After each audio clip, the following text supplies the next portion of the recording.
I'd like to call today's city council, gentlemen, I'd like to call the city council meeting to order. Before we get started, again, please silence your cell phones, as well as the council as well. Madam Clerk, would you call the roll, please? Mayor Cooper, Here. Deputy Mayor Alcantara, Here. Councilmember Carrington, here. Councilmember Collins, Here. Councilmember Graham, Here. Councilmember Hudson, Here. Councilmember Mosher. Here. We have a quorum. Thank you. Jackie, would you lead us in the pledge, please?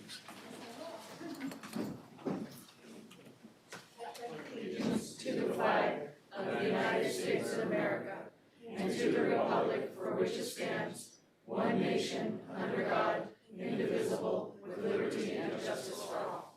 Thank you.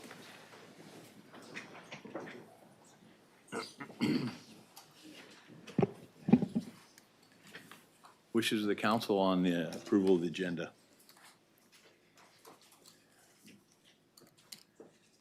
Looking for a motion to approve. Motion to approve. Second. Thank you. Any discussion on that? I have a. Please. I realized belatedly that a set of our minutes was missing some emotions at the end of the November 18th minutes. I emailed them to you, but I also brought a paper copy for everybody to look at in case you needed a paper copy. Thank you.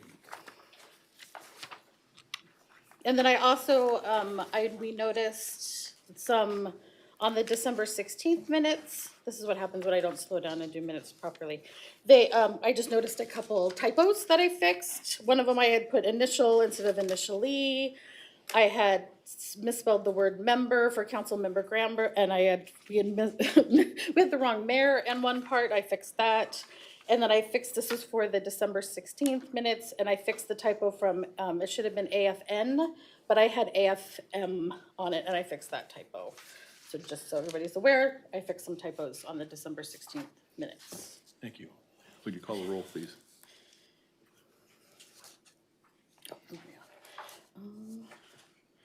Councilmember Collins. Yes. Councilmember Graham. Yes. Mayor Cooper. Yes. Councilmember Carrington. Yes. Councilmember Hudson. Yes. Councilmember Mosher. Yes. And Deputy Mayor Alcantara. Yes. The agenda is approved. Thank you. Moving on to communication appearance requests. I don't see we have any elected officials in the room. So I have a proclamation recognizing Martin Luther King Jr. Day.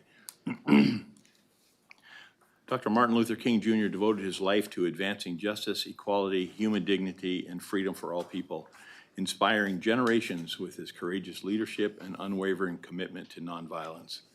And Dr. King's legacy of service and sacrifice helped bring about significant progress in civil rights and continues to challenge communities to strive for fairness and opportunity for every individual. And Martin Luther King Jr. Day is observed nationally as a federal holiday on the third Monday in January, honoring his birthday and recognizing the importance of his contributions to American society and the world. This holiday is also designated as National Day of Service, encouraging citizens to live out Dr. King's vision by engaging in meaningful community service, strengthening civic life, and fostering greater understanding. The City of Palmer values diversity, inclusion, and unity, and recognizes that Dr. King's message of hope, compassion, and justice continues to resonate and guide our community's efforts towards equality and opportunity for all. Therefore, I, Jim Cooper, Mayor of the City of Palmer, do hereby proclaim Monday, January 19th, 2026 as Martin Luther King Jr. Day in the City of Palmer, and urge all citizens to reflect upon Dr. King's legacy and to commit to service, understanding, and equality in our community. Moving on, City Manager's Report. Thank you. I'll keep it short and sweet. The Airport Appraisal Services RFP closed with 2 bids, and the evaluation committee will be reviewing them shortly. And once the city receives the appraisal status, a corrective action plan will be submitted to the FAA, and we remain on track to meet those timelines. Valley Mayors and Managers meeting this week will be hosted by Palmer. This meeting provides an opportunity to explore additional opportunities for collaboration across the Matsu, and the city looks forward to these productive conversations, continue partnership with our neighboring communities. And as a reminder, Public Works snow removal, our crews are out across the community actively managing snow removal operations. Residents are kindly reminded to move their vehicles off the street whenever possible. Keeping these roadways clear helps our crews move the snow safely and effectively, and your cooperation greatly supports winter maintenance efforts. Palmer Museum History of Art continues to strengthen community engagement, and there's going to be new exhibitions this year for 2026 and special events that showcase and celebrate the region's cultural heritage. These highlights historical perspective, create opportunities to connect with Palmer's history, and I encourage people to stop by and take a look throughout the year. And lastly, Palmer Fire and Rescue rounded out 2025 with one of their busiest years on record, responding to a total of 1,127 calls. December in 2025 alone accounted for 183 calls, making it the busiest month of the year, which is approximately 2.5 times their average month. So great job, Palmer Fire and Rescue. Thank you. Any questions of the manager? Moving on. My report, as the manager mentioned, Thursday is mayor's manager. I just need to know what flights you want to be on, and then I will keep touching base as we get closer. So that's all I got. Any questions? Yes, sir. Yeah, thank you, Mr. Mayor. Thank you, Ms. Johnson.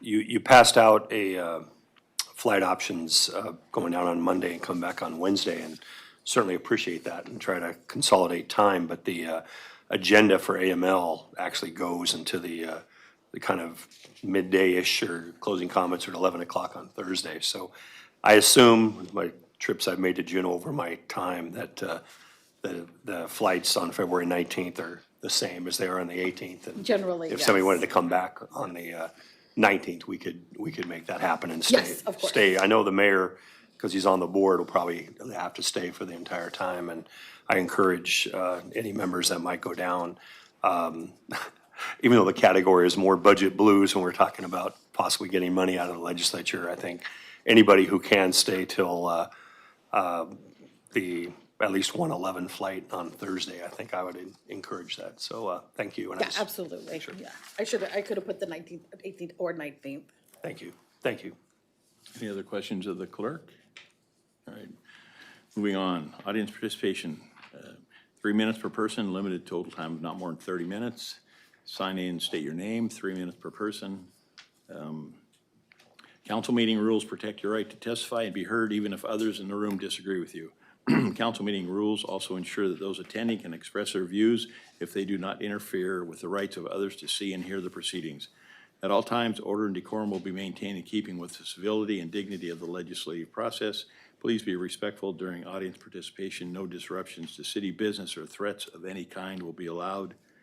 Individuals who cannot follow these guidelines will be removed. Any threats against others could result in criminal prosecution. Again, please come forward, sign in, state your name, and everybody has 3 minutes. So, I don't have the sign-in sheet, so if you're, please, please. Thank you. thank you. I knew I was forgetting something. Mr. Mayor? Yes, I'm sorry, yeah. Yeah, just a question, probably should have brought it up last night, but if there are people that are representing the group, whether it be Save the Palmer Golf Course, promote the Palmer Airport, Friends of the Library, whatever it may be, what I've understood in the past is that they were given 5 minutes to speak instead of 3. And I don't know if there's documentation they need to show to prove that or not, but I think I was a little chagrined at myself for not bringing it up last night. And if there are people there that are representing a group overall, I believe that we offer them 5 minutes instead of 3. Typically, what we do is, and for someone who wants to come to give a presentation, there's a form that we fill out to go to the clerk, and then we can give them probably up to 10 minutes. But they need to apply earlier so that we can get it on the agenda. Okay, thank you. Thank you. Sebastian White.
Good evening, Council. My name is Sebastian White, and I live here in Palmer. First, I wanted to take a moment to thank Councilwoman Graham for speaking to me the other day about the public camping ban and informing me about the Alaska's therapeutic court system. Gave me a lot of hope, about people that are affected by the ordinance, and I'd like to thank you for that. Tonight, I'm here to comment about LPRs, they're assisted license plate readers. They've been in the news lately. Anchorage has actually approved funds to put some of these in Anchorage. And what they are assisted license plate readers. They're AI-powered license plate readers. Calling them license plate readers is kind of a misnomer. They're capable of reading your license plate, your bumper stickers, whether or not you have a spare tire on your car, as well as facial recognition. There's a lot of companies that use these or that sell these. I'm going to talk about flock safety. They've had a lot of issues with their deployments. If you go to a website called deflock.me, it'll show a map of over 10,000 of these cameras deployed all over the country. You'll notice that there are not any deployed in Alaska, and I think we should keep it that way. So the problems with these range from financial and legal to, your straight up privacy violations. In 2023, Aurora, Colorado paid out a $1.9 million settlement after a license plate system confused family's SUV with a stolen motorcycle, and a family of 6 was removed from their car and held at gunpoint. There's also the ACLU and the Electronic Frontier Foundation strongly oppose these systems, calling them mass surveillance infrastructure that creates an authoritarian tracking infrastructure. Flock has crossed dangerous lines by using AI to flag suspicious behavior patterns and report innocent people to police. This system tracks every vehicle movement of law-abiding citizens, not just suspected criminals. Security researchers recently have also been able to use just regular Google search terms to access some of the administrator consoles for these cameras. They were able to actually track police cars in real time, as well as glean some personal information about police officers from these systems. When confronted with evidence of widespread abuses, including officers stalking ex-partners and innocent families terrorized by false matches, Flock has blamed the users rather than fixing the systematic problems. AI bad.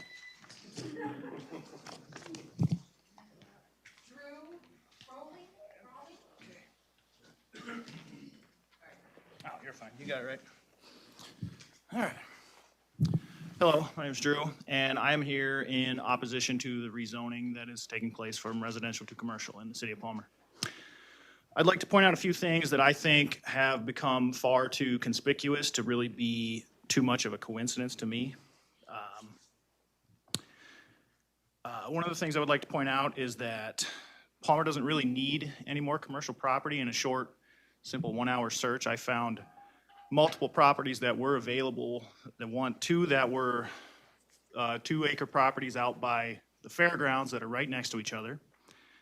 There's a 20-acre property that has access to the Palmer-Wasilla Highway, which has obviously better implications for travel and getting to your job quicker. That is inside the city limits right now. I would also like to point out that the 2 properties that are being proposed to be transferred right now were in the Airport Advisory Committee's August 2025 plans to be bought up by the FAA. So it is confusing to me that someone would want to buy property that's going to get bought up anyways for the airport expansion. Furthermore, I would just like to implore all of the members of the council to hear the citizens' voice, to acknowledge the citizens' voice, and to do what's right for the citizens and the people of Palmer and not just a singular businessman. Thank you.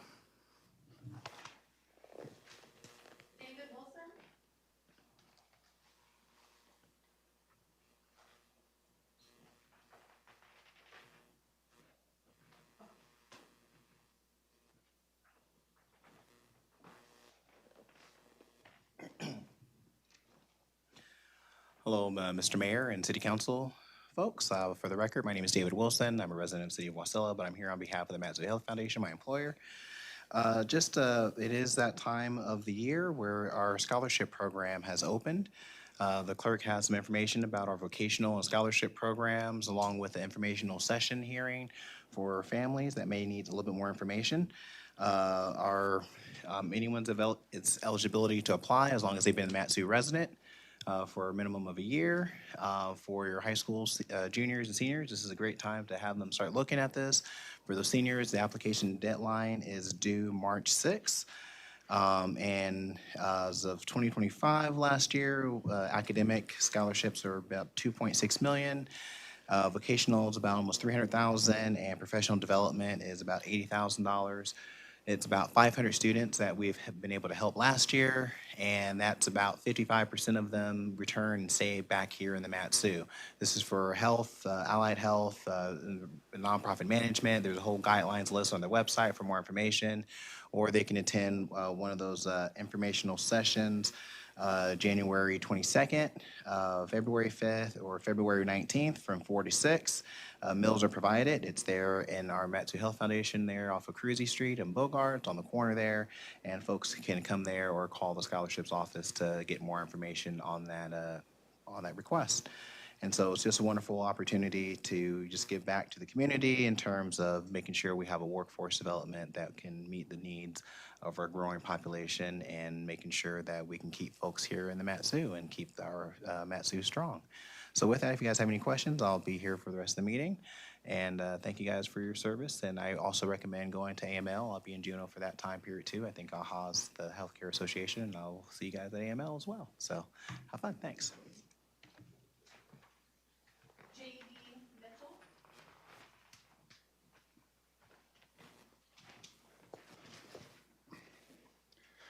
My name is J.D. Mitchell. I spoke at the December 16th meeting about the rezoning and my concerns with it. Oh, also, nice to see you, new city attorney. Wish you were here last night. Interesting. So, I expressed concerns. And then we had our delayed parade. Well, upon the conclusion of that parade, for our colony Christmas, I was pulled aside by a former city council member. And the way they thanked me for speaking out against this rezoning. And they said, I was at a Chamber of Commerce luncheon, was introduced by Mr. Dave Cruz, and I don't blame him for wanting this property, but introduced to our new city manager as, this is Colby Zirkle, and our families have done a lot of business together. And I'm the superintendent at the Palmer Golf Course, and I've been dealing with all this work. It's been stated that you've had constant communication with George negotiating things over the last few months, that Nate has been in contact with George. That is just a flat out lie. Almost every instance of interaction was initiated by George. And so I am just so disappointed in this council and how it has been portrayed to the public with how things have gone down. There are conflicts of interest. I don't blame Mr. Cruz for why he wants that property. I think he could hit his hangar with a rock from the edge of it. That's fine. I got no problem with that. It's okay for him to want that. But the reasons for rezoning, everything, it's ridiculous. And the way that you've treated the golf course is ridiculous. And I'm disappointed in all of you. And I'm a lifelong citizen of Palmer, and I will continue to be. And so if you would like to be back in these positions, let me know, because I know which side of the line I'm going to stand against you. Thank you. Anna Dickerson?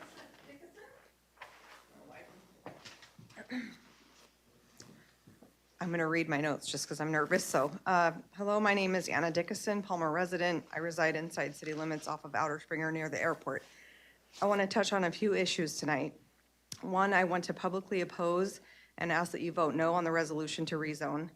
In my former community, I did serve as a planning and zoning commissioner, so I'm somewhat familiar with these processes. In my opinion, what is being done is a spot zoning is spot zoning, and that is not recommended in the world of zoning. It should be done very rarely and only when it benefits the entire or larger community. That is not the case here. Ultimately, if the rezone is approved, what will happen is the adjacent lots will end up being rezoned and sold, and we'll have an increasing commercial district and a large loss of residential land. It'll lead to an even smaller voter pool here in Palmer, and the abysmal voter turnout at the recent election shows that this is already a problem. We are already dealing with an airport adjacent to this land that occupies 15 to 20% of our community. Do we want to continue to chip away at that and have a community that's occupied by businesses and not residents? The recent issue of code having to be amended to allow the city manager and administrators to live outside Palmer proper demonstrated the lack of housing is already an issue for the community. Do we want to continue to create a community that caters to businesses and not families and the needs of residents? Ultimately, you should be making major decisions that address the future of Palmer, or excuse me, the future of the community. Sorry. You should not be making major decisions that address the future of the community based on a comprehensive plan that is decades old. There are some major issues that need to be reviewed through the comp plan process. Doing so would allow the community to weigh in on priorities and the needs, and the process would give the administration and council a guidebook that would drive and direct the future of our community. Without pursuing an updated comp plan, special interests and ethical missteps can happen. There are major issues that need to be thoughtfully addressed, such as the airport expansion. Does the community even want this? Saving the Palmer Golf Course, reviewing and updated the city's code. Example of this would be the outdated and antiquated parking requirements. Please stop putting the cart before the horse and put a pause on these big issues and pursue an updated guidebook for the community by taking the time to go through the process of updating the comprehensive plan. Thank you.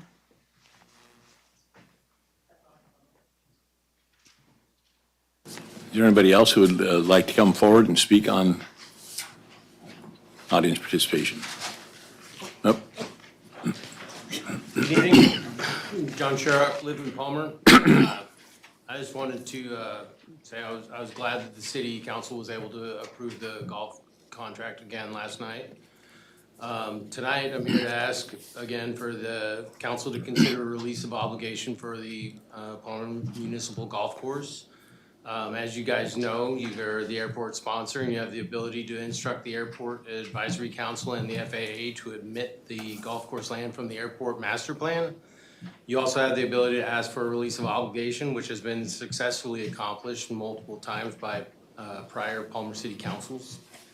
I hope that the golf course contract will be finalized and signed immediately so the planning can begin for the 2026 season.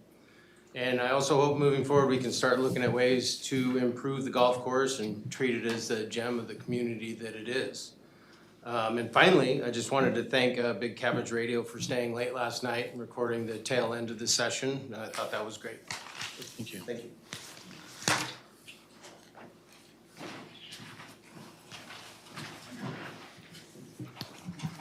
Howdy, Sherman Lifer, Palmer Bar, business owner. Just three things. One is glad things are moving forward properly with the golf course. Glad that we got George back on there, and hopefully we can keep that going. Number two was I did see the parking report that came out, and I do have some concerns about the shared parking that's proposed in that, and I hope that everyone's taking a good look at that one. And third was in regards to the ordinance for the rezoning. You know, I see Mr. Cruz over here. He's got a worldwide business going on, and this is the headquarters. And you're talking about 35 to 50 people that would be living in the area, doing business, going shopping, eating, right here in this area. He's gone through all the hoops, and you know, I just think that it's the right thing to do because we need it. We've had lots of conversations about businesses not being going on here in Palmer. And the best thing we can do is to keep this a thriving community, what we all love. So there's the three things: golf course, rezoning, and the parking. Thanks. Anybody else wishing to come forward?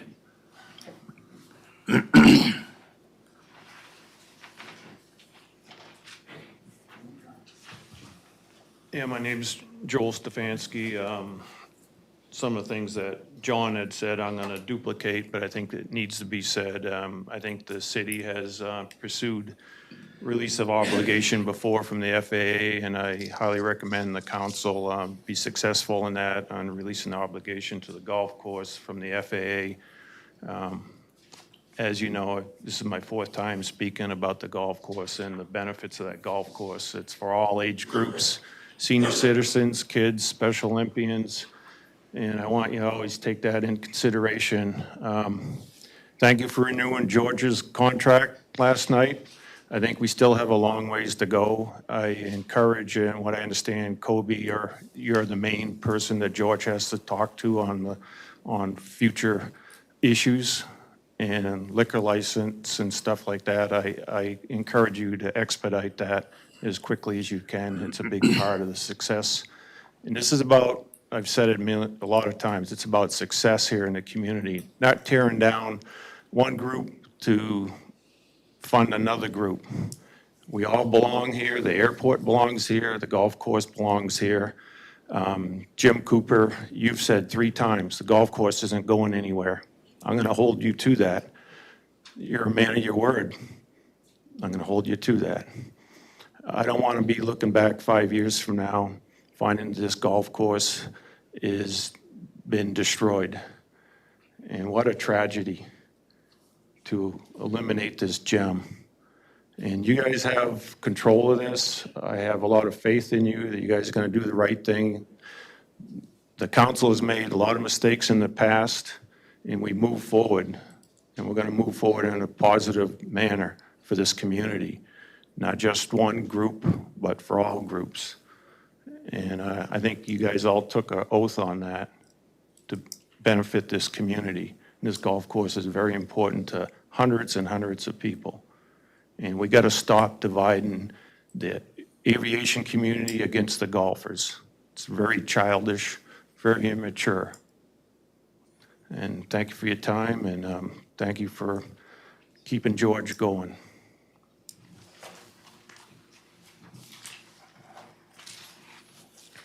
Anyone else wishing to speak?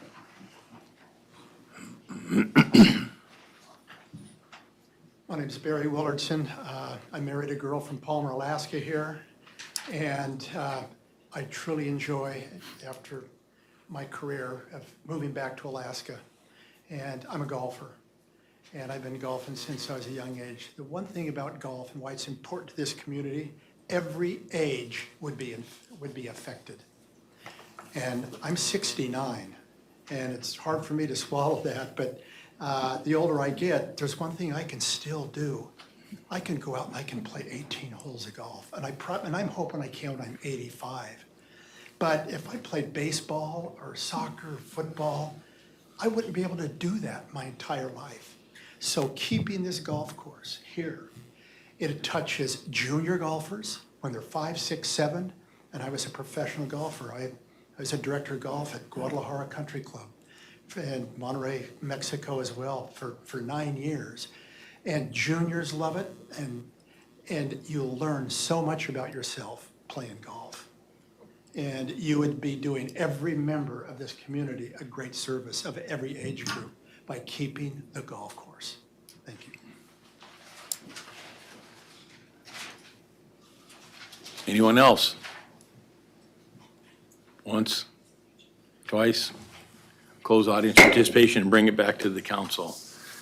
We have a public hearing on ordinance serial number 25-007 Alpha, amending the zoning map to revise the zoning designation of tax parcel 17 N02ES4A007 tax parcel A008 and Lot 2 Block 1 Number 2 subdivision to rezone parcels from single-family residential 1 to business park.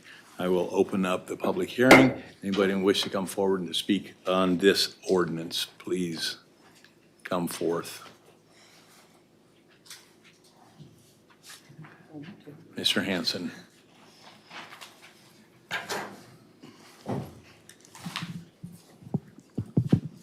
Hi there, thank you. I'm Brad Hanson, live in Palmer here.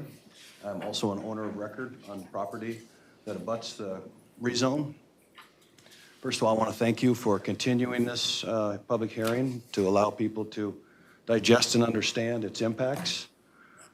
Second of all, I'd really like to thank the Planning and Zoning Commission who, when it was presented this ordinance, there were no special limitations, and they incorporated special limitations to attempt to make this a more compatible and tolerable use with residential property.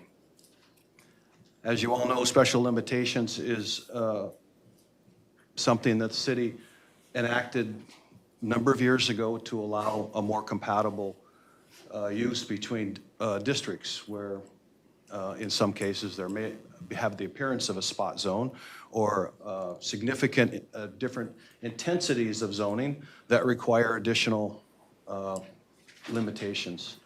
I do want to encourage you to amend the title to accurately reflect what's happening here. It's not a rezone from R1 to BP. It's a rezone to BP with special limitations. That needs to be corrected. All of those stars on that map over there are areas that have special limitations. That's what special limitations are. Okay, so that's an important aspect to this. Second of all, special limitations on page 167, in my opinion, do not go far enough. It allows a developer full flexibility to incorporate a number of different activities that are outlined in item C. What is more appropriate is, as what's shown here, is this concept of an office yard, a construction yard, an office with an event space. Say that in your item C. Say this is a construction yard and office, and accessory uses are allowed. That limits your limits this to one operator of that facility. If you allow those uses to continue, then it could be multiple operators. It could be subdivided, and every one of the uses that are identified in C could be used. And that is not fair to the people that invested hundreds and hundreds of thousands of dollars living in an R1 that is clearly shows on your map. So it's important for you to correct item C. Item D also needs to be considered, and that is if there is a subdivision, if the property is subdivided into more than 3 lots, 4 plus, then it reverts to an R1, and if the petitioner wants to subdivide it, they have to come back to the planning and zoning and to the council in order to have it continue on as a BP. One last thing is, there's the provision for a clock on the wall. I think it would help public testimony if the clock was up there so we could understand where we are. Thank you for your time. Anyone else?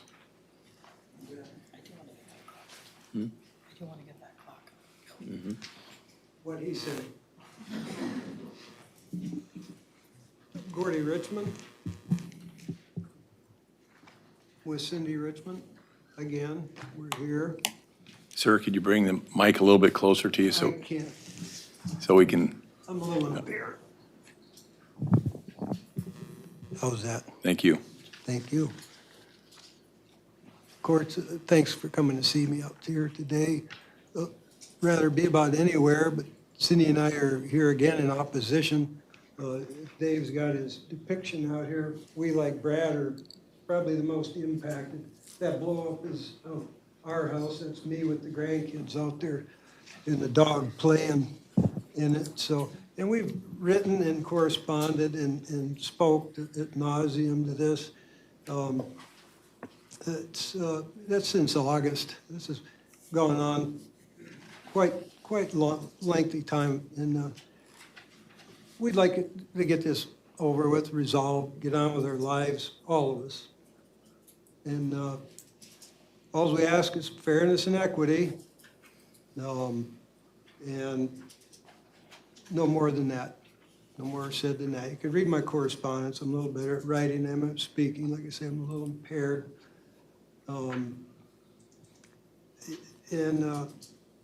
You know, regardless who the end user is here, if we realize any loss, it's going to be the city that's going to be accountable to that. Their quality of life, their property values, and that goes for all that whole neighborhood there. Hopefully you guys understand that. Dave's doing what Dave's got to do. But again, we just want a resolution here, and like I say, it's time to get on with it. I do appreciate Brad pointing out the business end of these things. It's, the business case is important. For us, it's personal. We've got a lot invested there. That's where we're retired and have enjoyed it, and hope to continue that. And say we just want what's best for the community, best for ourselves, best for Dave Cruz. And thanks you guys for your time and efforts. Anybody else wishing to come forward to speak on this ordinance?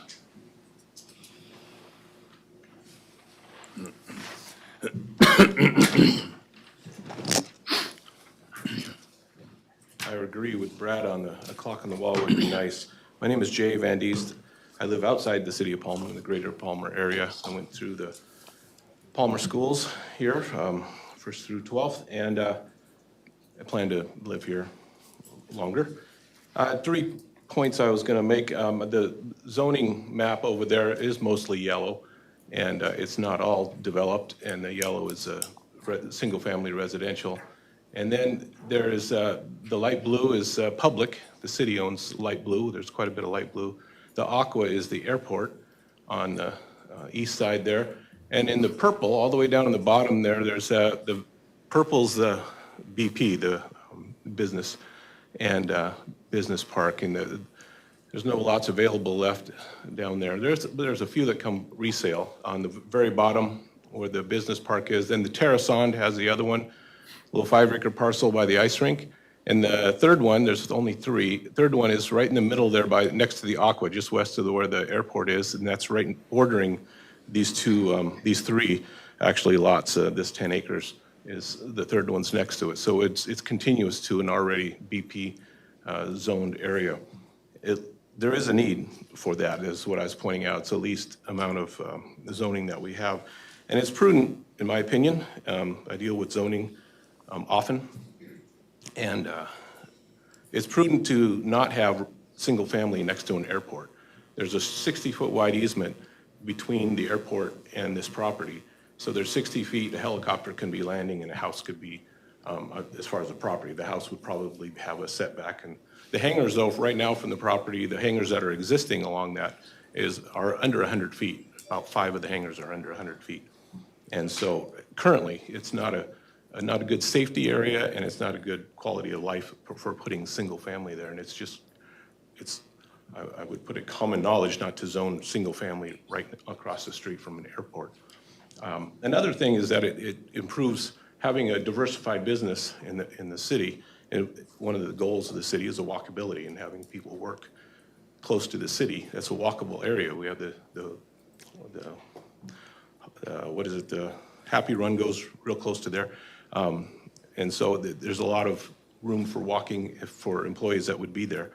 And the last thing I was going to point out is about investing in the city. There's other places this headquarters could be located, but it's the city encourages. I was just going to read just this few sentences from the city's website, the Palmer website of Economic and Development. Palmer, Alaska is the right place to invest. The city's considerable investment in infrastructure sets the foundation for future growth and expansion while remaining mindful of the historic character of Palmer.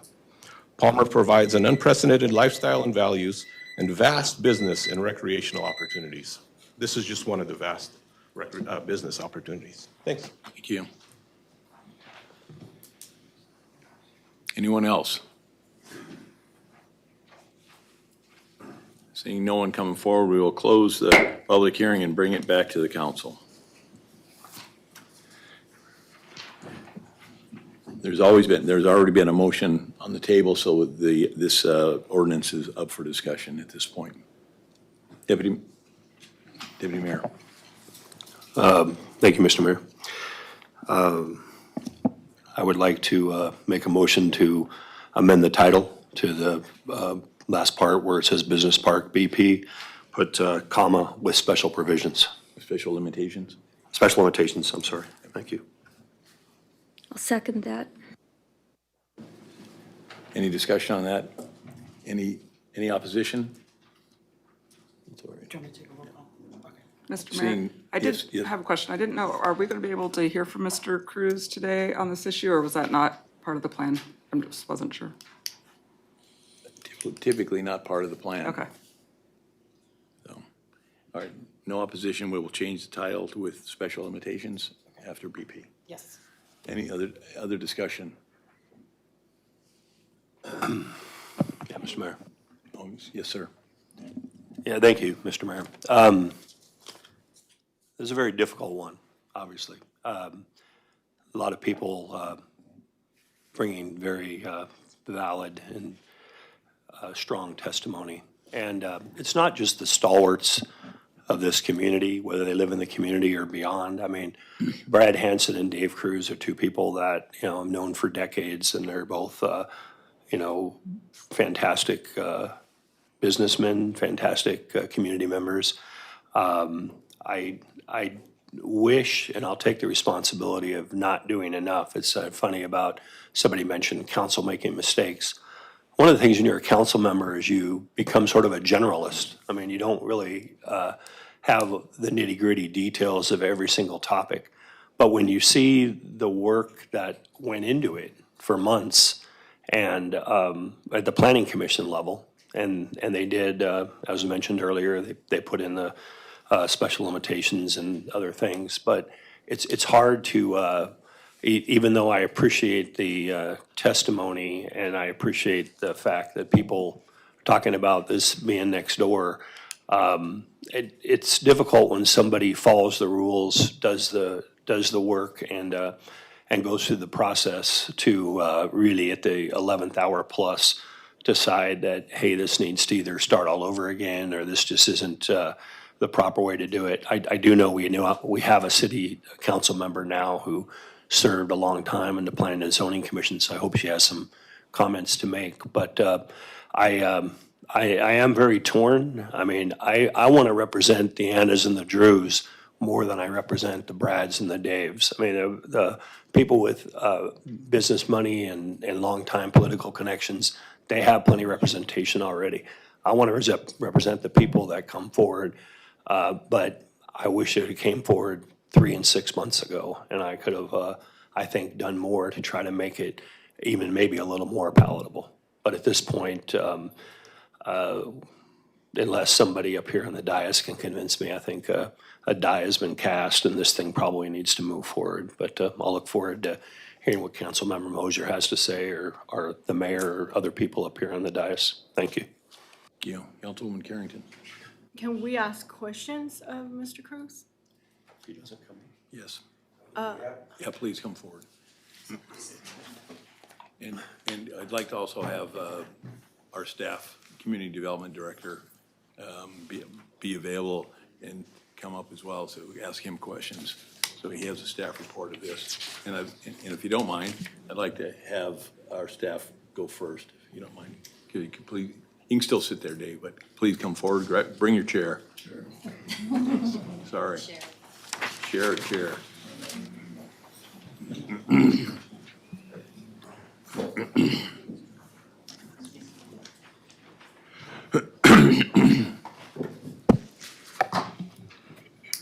I know this has been going on for a long time, but just to refresh people's memory and minds, we have the Community Development Director here who's actually heavily involved in this. Sir, please give us a report. Yeah. Good evening. Thank you for all of you being here, second night in a row. We've had a couple of conversations about the lengthiness of this. So came across in our office in July. We've had planning and zoning meeting on August 21st, September 17th, and last one in October 16th, with the entire meeting was about the special limitations. There's been a lot of questions that have been asked in the previous, or not a lot, but several questions were asked that I couldn't address because they were more on the spot, right? And I do want to address those if you would like that. First question, last meeting was, is the zoning attached to special limitations? It is, right? And it'll go forward with that. And I think we covered that. 50, there's a count of 50 people that will be there. There was a question about what's going on, what's the load, the occupancy of the people there. Next one was the tax exempt. There's no tax exemption for airport or anything. There was an address earlier was discussed about the master plan for the airport. Also about purchasing. Well, it's for sale, right? It's been for sale. There was testimony from Mr. Cruz last meeting that he actually had been inquiring about this property for a while. Not just this one, but this is what happens with land sales. People inquire. Airports are going to be curious. Other business owners are going to be curious. So it happens, right? That's what people look to expand. They inquire on land that's available, and that happens to be land. Heavy commercial traffic equipment. We addressed that last meeting, that it meets all the standards. I can read a report about that. I received about the heavy load and increased traffic. I will defer to Mr. Cruz about the plan of it, but this is to be an office building. It is to be a lot. I would like to, there's a concern about storage. Mr. Cruz's equipment is already being stored in the vicinity. Matter of fact, the property right next door. Spot zoning was mentioned several times. I'd like to read exactly what spot zoning means for those that don't know. Spot zoning is when a small parcel of land gets different zoning classification than the surrounding area, often to benefit a specific owner, making it inconsistent with the overall master plan and usually seen as unfair, illegal favoritism. While sometimes necessary for public good, like needed for business in a residential zone, it is generally challenged if it's arbitrary, discriminatory, or harms neighboring property owners by increased traffic, noise, or decreasing property values, which are all addressed. However, the property just north of that was rezoned business park in 2002, and I will cover that, the council meeting that was there, and the discussion about special limitations. So it's not spot zoning because it already is business park in the surrounding area. One part of it is R1, right? And I'll address why it's R1 by default. There's also airport industrial, airport commercial, airport mixed use, right? It's surrounded by multiple different zonings, and the majority of them are not residential. So it is consistent with the surrounding area and does not classify as spot zoning. So we can cover that one. Let me find, apologize, lots of questions, lots of supporting documents, because I don't like saying things that I can't back up. Evergreen and Airport Road were originally both DOT roads, and as such, built to DOT standards. Both roads can support and sustain heavy equipment, heavy public work vehicles that use those roads every year include dump trucks, loaders, graders. Dump trucks, loaders, and graders use these roads all the same time during snow removal operations.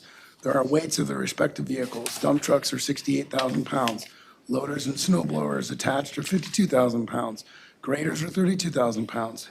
So at any given time, snow removal operations, there can be over 152,000 pounds of vehicles on those roads in close proximity at once. That's vacant of Department of Natural Resources and their wireland vehicles that enter and exit. That's vacant of any operations that do happen on the airport that are fed by Airport Road. So that covers that. My understanding, and I can be supported by Mr. Cruz, they are not doing operational activities. This is a construction office with a storage lot with other auxiliary uses that I can cover later that are covered in the special limitations. And if there are questions, I can finite why they were selected, specifically selected. Additionally, there was a question about property all over the place, 20 acres here, 2 acres here. those are commercial general. And the reason why Business Park was selected over commercial general is because Business Park is the only zoning that requires buffer zones for the specific reason of separation between zoning uses. The special limitations will highlight that it went above, we chose, not me, the planning and zoning, per my recommendation, chose to increase those special limitations, not status quo, increase them, which are covered in your packet, from 30 feet to 40 feet, from 6 feet to 10 feet high of a buffer. Matter of fact, Mr. Cruz recommended we don't do fences because the maintenance of it would be extremely noisy, also labor intensive. So he chose to say, no, I'll increase the tree coverage, right? It covers all the way down to the separation of the trees, to the height of the tree, the type of the tree. It is very, very finite on purpose. And that's why I made that recommendation, because it is the best way to preserve the R1 and the best way to make it consistent for the surrounding areas. Now, there's always going to be an opposite argument. Whether those are legitimate or the weight of those was up to the planning and zoning. There was a comment about no votes. So just to cover, it does not have to be a unanimous decision across the board meeting the comprehensive plan. It was a majority. There was one commissioner that voted no. One. And then another commissioner voted no across the board. My apologies. And that'll be covered on, I believe, 258 of your packet. Right? Another commissioner voted no twice on 6 questions, voted 2. The rest were all yeses. All right. I'm going to stop you there and then allow Councilwoman Carrington to ask Mr. Cruz questions. And looking at the special limitations on C, so there's an authorized special event activity. So what does that look like? I mean, what is the planning there? So it's becoming popular for private businesses that have large meeting rooms, such as a conference room or a training room or what, to make them available to the public as well as their own needs. And as we've seen in Palmer, if you want to have a conference here, you have the depot and you have the depot. And so part of the idea was, this has been successful, actually another construction company in Anchorage did it, Davis Construction, and they opened this meeting room as available to the public, to anybody that wants to utilize it, nonprofits, profits for meetings, weddings, what have you. And that's part of a big portion of our business is we've got to have continual training for our folks that are working remotely. And so that's what this would allow. I think it would, I could see people use it for weddings. I could see people coming to Palmer for a conference, or just what we have now with the Great Lakes Aviation Gathering. Might be conferences they want to have. It's just another use of your resources that benefits the public, which most of the places you will not see that. And that's incorporated into your offices? That's what the Yes. community exhibit is talking about? It's in the that office. offices? Yes. Okay. And then there was, let's see, temporary buildings. What kind of temporary buildings are we talking about? You know, that's incorporated in it. Let's say that you had a situation like what we're facing in Western Alaska today. So Cruz Construction was in Kipnik, 4th day it happened. We are building things in Kipnik today that are getting built in another place, boardwalk components, and flown out to Kipnik. I can see that in times of an emergency, you may have to put together a portable building or temporary building to facilitate some kind of response that your company has been contracted to do. So that's what I would initiate, something like of that nature. and this might be a question for Nate or Planning and Zoning.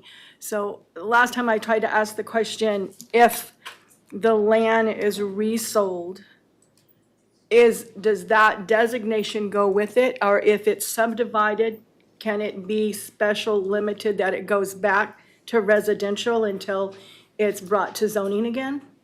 Is that? So if it gets subdivided smaller than what it is, if it's resold, or can it go back to, can that be a special limitation that it would go back to residential until, to take another look at it, if it's divided and made smaller than what it is? Does that make sense? You're asking if it's sold or subdivided, can it revert back to R1, or can we create a special limitation to do so? Right, that's the question. I don't recommend it, right? Okay, and why is that? We are sitting here trying to rezone for the long term for the property and to meet the comprehensive plan, right? So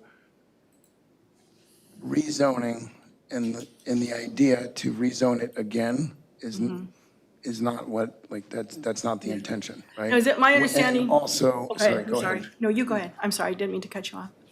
Also, we're not, while it be a hypothetical, Yeah, we're not addressing hypotheticals. We're addressing what we have in front of us. yeah. The rezone is the applicant is rezoning the property for what they're rezoning it for. Yeah, Right. well, And- special limitations does address hypothetical, because it's a hypothetical that you might need a temporary building. But beside that, I lost my train of thought, it derailed.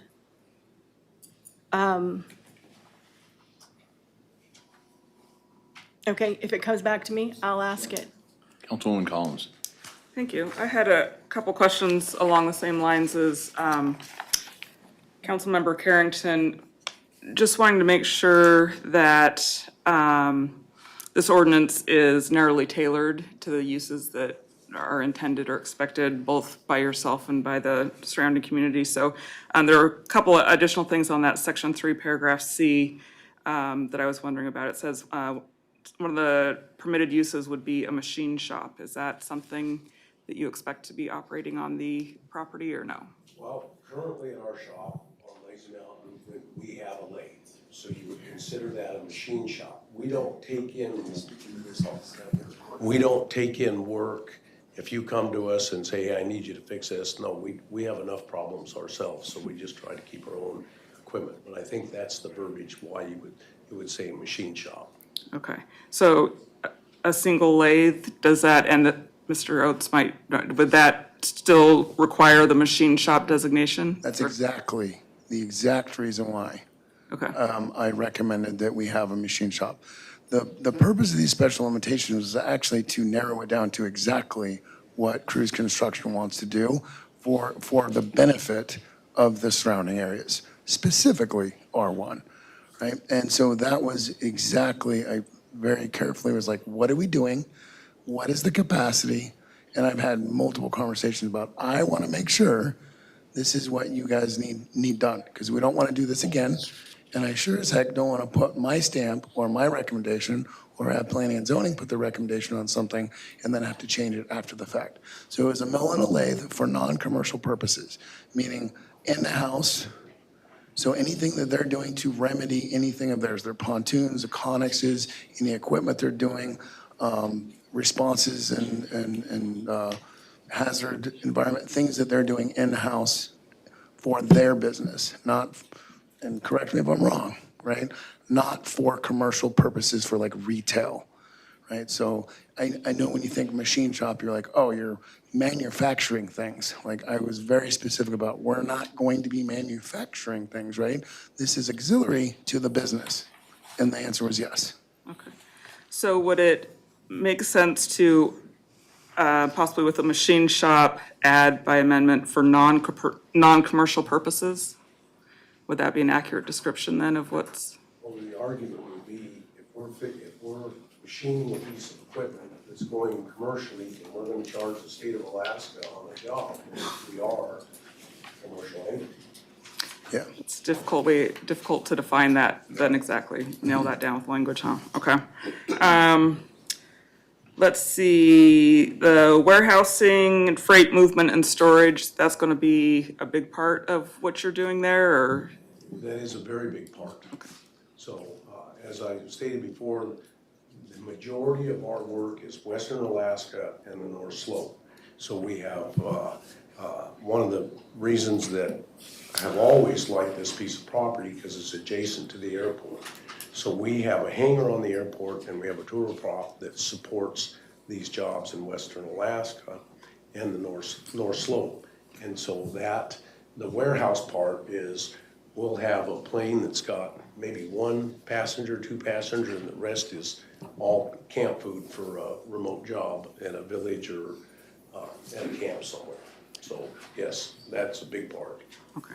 And was this one of the major, like, impetuses for you to look for property close to the airport then? Was that need to be able to transport these kind of materials around the state, or? Yes, and we wanted to stay, we want to be in Palmer.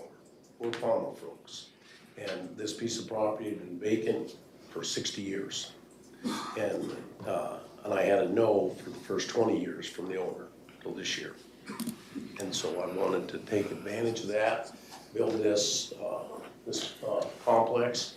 And it's, as I stated before, I have a new president at Cruise Construction. He's 20 years younger than me, and he's full of go. And we are going to continue on as a company. We've continued to grow, and we've had stable jobs for many, many, many years for local residents. A couple other questions then. There's contractor yards, electrical, and masonry. How is that incorporated in your business? That's verbatim from the code. So it's not that he's doing electrical or masonry work. If you open up the code and the permitted uses under that contractor yard, because when it breaks it out, forgive me, I'm gonna have to reference something real quick. So for one of the uses that we're allowing, it says except, like it's construction offices except like the yard. And the yard is specific because, but then it lists like what it is, like a contractor yard.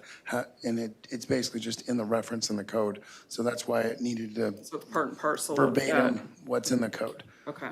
So All right. And then kind of follow-up question, same as Councilmember Carrington. So I can understand not wanting to rezone if the property is ever sold, but if it was subdivided, does that, or someone sought to subdivide, sell and subdivide the property, does that affect, I guess I just wonder if these special limitations address that scenario where we're talking about a buffer zone and the types of uses. So we're talking buffer zone around the 3 lots as a whole, correct? But not necessarily between lots if it were to be subdivided. okay, I think I know what you're asking. I was gonna say, Can I didn't word that great, Can I get it but rephrased for clarity, just so I don't answer the wrong, I don't assume what you're asking? So Please. the buffer is not on all 3 sides. The buffer is between the R1, specifically the R1, and what could be the business park zone, right? So now that was what planning and zoning chose, right? That's the concern, is the buffer between the R1 and the BP, right? So when you're talking about the buffer zone, that's what it is, not top north side, not the road side of airport, and not the south side, which is Yukon. Okay. Now, if you want it to be that, then that's discussion that needs to happen. So is there anything that prevents us from, say, 40 years from now, Cruise Construction decides to subdivide and sell? Is there anything that keeps this from becoming like a very crowded industrial park? And because some of the concerns have been traffic and types of things that having this zoned as a business park might bring into the area. Is there what are your thoughts on that as far as whether that's addressed here? You're asking 40 years down the road if zoning at Business Park with special limitations opens it up to industrial uses. Is that what you're asking? Well, I shouldn't use the term industrial, but other business park uses, but that it's subdivided, so we've got 5 businesses there on that same parcel of property instead of 1. And so we've got more traffic, more equipment, et cetera. If they subdivide it, it's still Business Park with special limitations. They will have to go to the P&Z to subdivide. They'll have to go to the borough to subdivide as well, and it will go under review. So anything that they have to do to change, whoever it is, it will come in front of the Planning and Zoning Board again. Or not board, commission, apologize. All right, thank you. Councilwoman Carrington. My train came back, I found it. So it's my understanding that when a property comes into the city, if it's annexed in, it just automatically goes to residential 1, right? Now it's transitional. Not anymore. So now but when that was zoned residential 1, is that how it became Yes. residential 1? Correct. Do you want me to read the history of the property? Oh, sure. Okay. So, It's short. I'll do my best. We were here yesterday. I come from a southern family, so we'll talk till the end of this. I got 2 ears and 1 mouth, and I probably should use them accordingly, right? So when the subject parcels were annexed into the city in 1997, they were initially zoned R1, single-family residential, as required under the provisions of Palmer Municipal Code, or PMC from further forward, 17.16.060, right? In effect at that time, in October of 2004, that same code, 17.16.060, was replaced through adoption of PMZ 1759.020, which established the requirement that privately owned land annexed into the city will be initially zoned T, transitional. As a result, the current R1 zoning is a designation on the subject parcels that reflects a legacy annexation code requirements that rather the city later adopted policy framework intended to provide appropriate transitional zoning between incompatible land uses.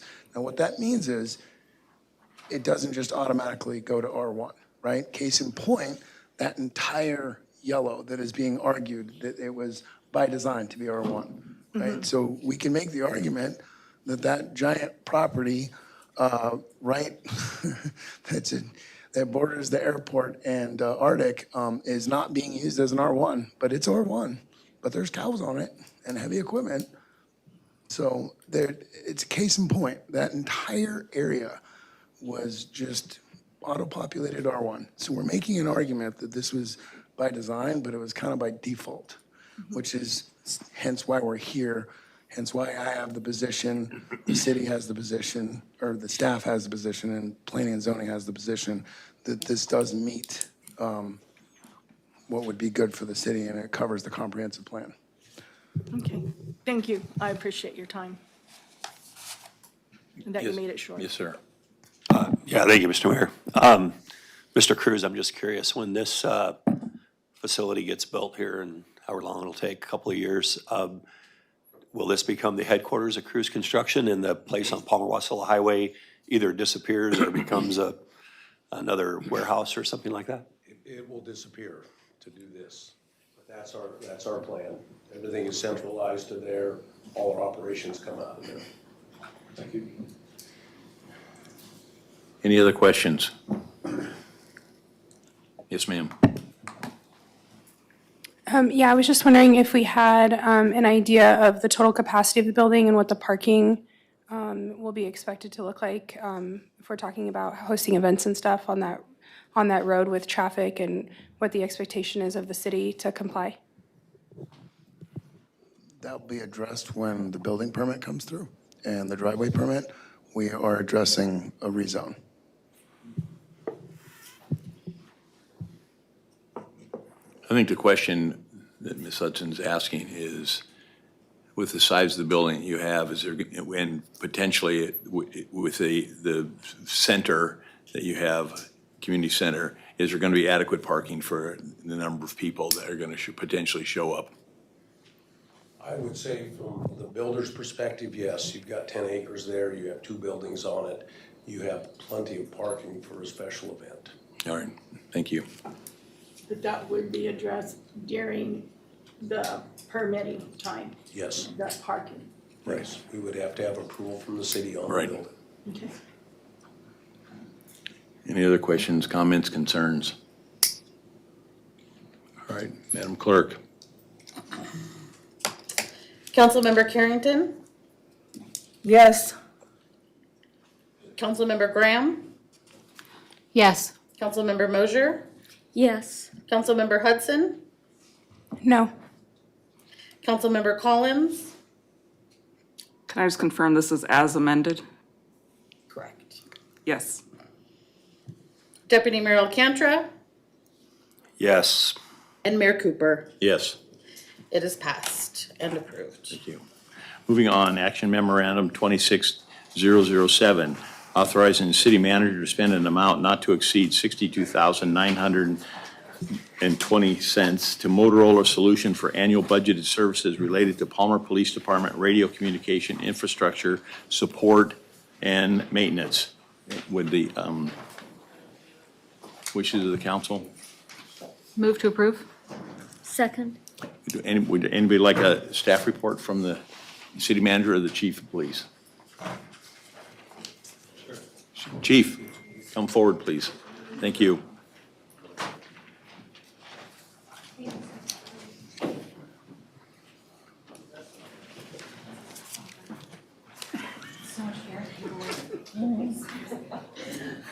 Good evening, sir.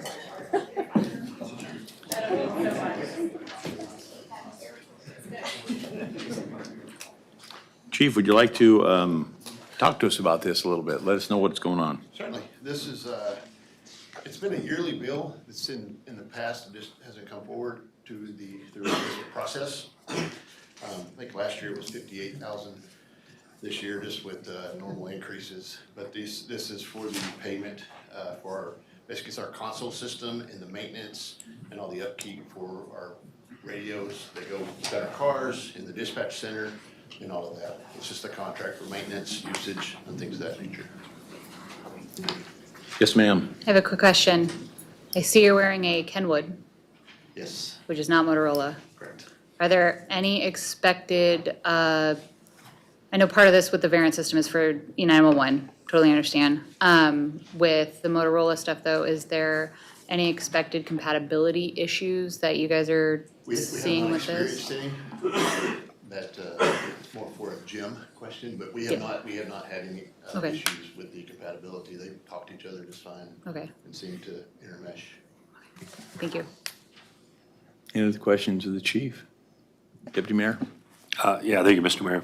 Thank you, Chief. So as I think you just addressed, I mean, this is normally just a budgeted item that doesn't come before us because I noticed that, we're already more than half the way through this contract. And so if it was going to come before us for approval, it seemed like it would come before January of 2026. So this ends June 30th of this year. Is that correct?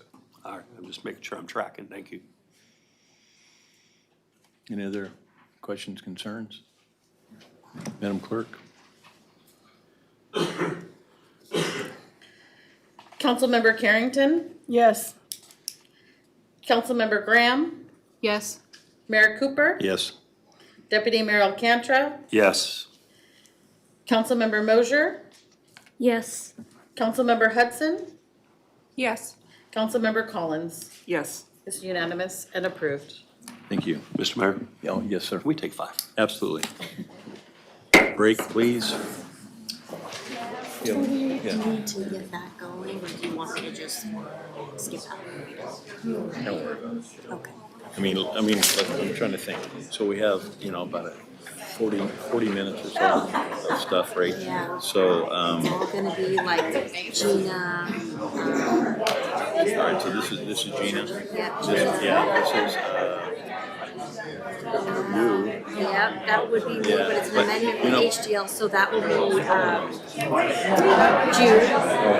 all right. Cause this is going to be Chief. Chief, This will be, this will be, This one's Jude. What's the one where's the one from the chief that is the, possibly. yeah, potentially? That will be, Nope. What the hell?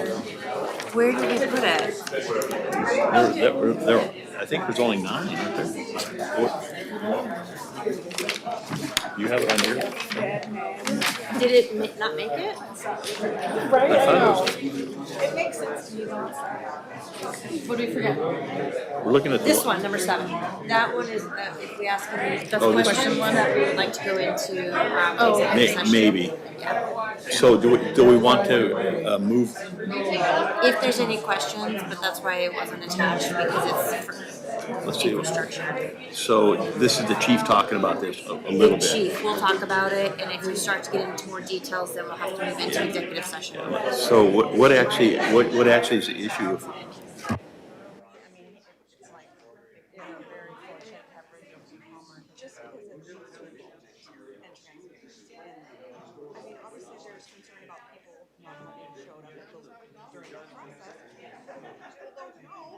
Right, so, yeah, it's gonna make me, I'm just gonna.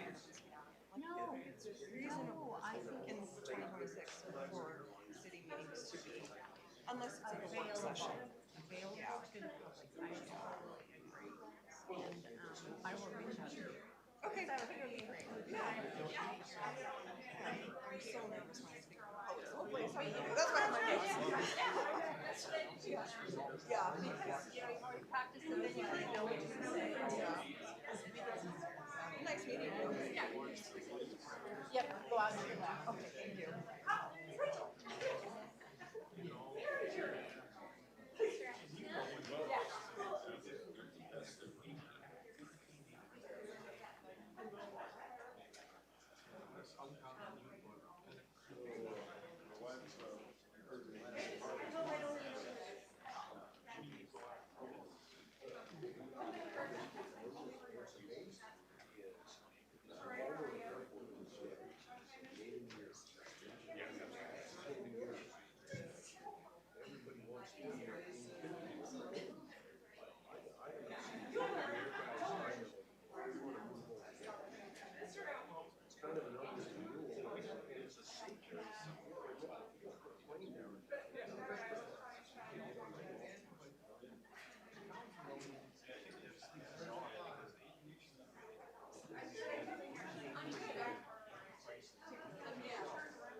I'd like to call the city council back to order, please. We are now action memorandum 26008, authorizing the city manager to purchase a Caterpillar 160 all-wheel drive motor grader through the state of Alaska fleet contract bid number SEF 2255 with NC Machinery in the amount not to exceed $431,846. Wishes of the council. Move to approve. Second.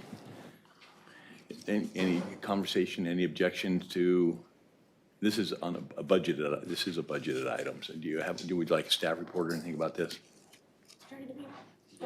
Anybody? No, all right, Madam Clerk? Call the roll. Yes. Mayor Cooper? Yes. Councilmember Carrington? Yes. Councilmember Graham? Yes. Councilmember Collins? Yes. Councilmember Mosier? Yes. Councilmember Hudson? No. And Deputy Mayor Alcantra. Yes. It passes and is approved. Thank you. Action memorandum 26011, authorizing the city manager to extend the contract for professional audit services with BDO USA LLC for one additional year. Wishes of the council. Move to approve. Second. Would you like Gina to come forward and speak to this? I'd say I do have one quick question that Yeah, she could Gina, address. please. Maybe it's in there.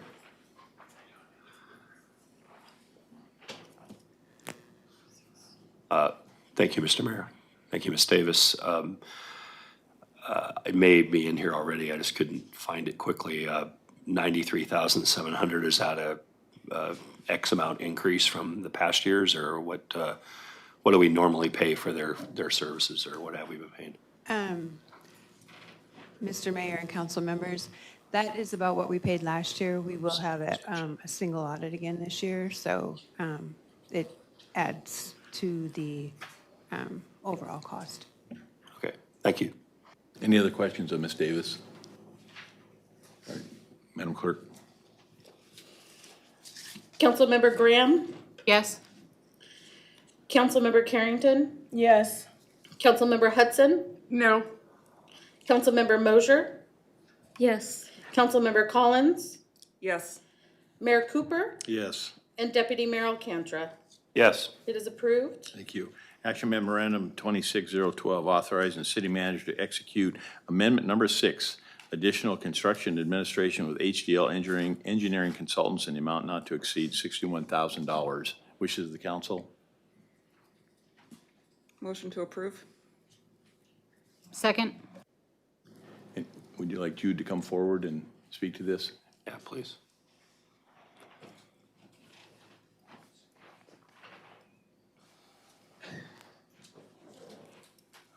Mr. Mayor, council members, Jude Billiford, Public Works Director. This was in response to the extension on the Bogard Booster Station. The Bogard Booster Station, in a nutshell, was supposed to be completed the 30th of May. It was not. And we incurred the additional costs of additional construction administration, HDL supervising the finishing of that project. I think we finally closed everything out in October.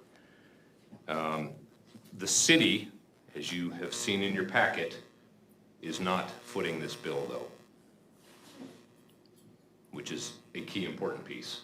That bill is coming from liquidated damages, which is a positive thing. As I said, this is a zero cost to the city because every bit of that amount is from the liquidated damages. And unfortunately, we had to go that route. Yeah. Any other questions of Mr. Billiford? Thank you. Madam Clerk? Mayor Cooper? Yes. Councilperson Carrington? Yes. Councilmember Hudson? No. Councilmember Mosier? Yes. Deputy Mayor Alcantra? Yes. Councilmember Collins? Yes. Councilmember Graham? Yes. It is approved. Thank you. Action memorandum 26014, authorizing the city manager to purchase 20 GTAC, thank you, body-worn cameras, 1 8-port multi-dock and accessories in the amount not an accessory amount of $20,700.72. Chief, would you come and explain that a little bit to us, please? Do you want to bring it to the council first? I'm sorry. Motion to approve. Thank you. Second. Thank you. Thank you. Yeah, go ahead. Yeah. Yes, sir. We currently utilize the GTAC system. This will be a continuation of the original purchase. I believe it was made 5 years ago. So it enables us to buy it at a reduced rate to re-up our cameras to get with those current models. So it replaced the old ones. So replacing the old ones with new modern technology. And it's within a platform that we already utilize, so all that system is already in place.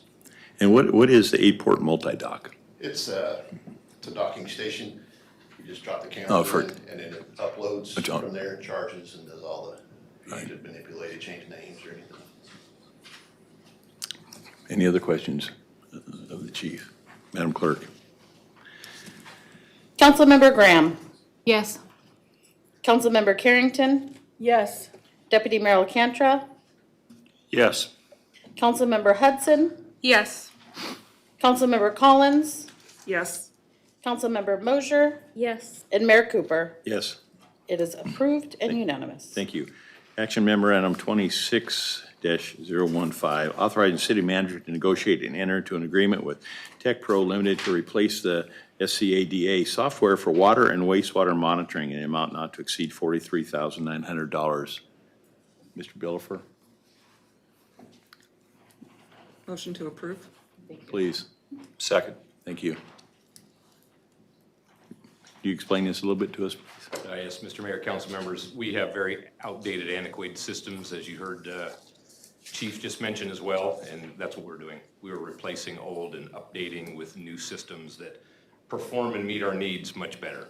And for example, one of the things that this does is when we have a pump failure on a well or on a lift station on the sewer lines, the alerts will go directly to the phones of our operators and we can respond significantly faster. This is a good thing. Yeah. Yes, ma'am. Just curious, I know that with previous water main issues that have no longer held the water in, my brain forgot the words, you know what I mean? There have been some delays causing significant amounts of water to leave the system. This will cut down on that. Are those water monitoring stations still, everything's gonna go into this and you guys will be notified a lot faster? Is that what I'm hearing? Not on the water mains like you just described. Okay. For example. This is specifically the sewer. big break that we had recently out by the hospital. So they don't detect a break. They detect when a piece of equipment no longer functions properly.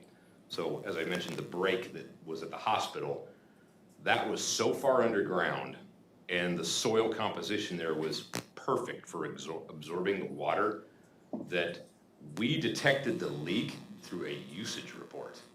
We noticed something was wrong. All of a sudden we have this many gallons and then it erupted out of the ground. So no, these systems monitor equipment all across the city. Thank you. Any other questions? Yes, sir. Thank you, Mr. Mayor. Mr. Billafer, on page 299, it mentions the price of an ignition perspective of $43,900, which is what the resolution's for, and then it's got an additional client's price of $2,250. Are we not paying an additional client's price, or is this thing supposed to actually maybe be for $46,150 instead of $43,900? No, this is for 43, and I apologize, I do not have the full packet. Okay. So I. Just curious. Yes, please. Yeah, that's all right. Oh, correct. Thank you. Thank you. I just had to, I didn't understand that. So that is if we need additional pieces of equipment, which we don't right now. That's how much each additional piece, and it's classified as a client. Thank you. Any other questions of Mr. Billafer? Madam Clerk? Councilmember Mosier. Yes. Councilmember Graham, Yes. Councilmember Hudson, No. Councilmember Collins, Yes. Deputy Mayor Alcantara, Yes. Councilmember Carrington, Yes. and Mayor Cooper. Yes. It is approved. Thank you. Action Memorandum 26016, authorizing the city manager to enter into a professional services contract with Deep Forest Security Consulting in the amount of $105,000 to provide cybersecurity and information technology infrastructure services for the Palmer Police Department under the governmental and proprietary procurement section of Palmer Municipal Code 3.21.230. Wishes of the council. Move to approve. Second. Thank you. Question, Chief, please, just a quick dirty overview. So as it states in here, it's not a lot of information presented with this just because of the nature of it. And I do have the ability, we need to go to executive session to discuss it more in depth.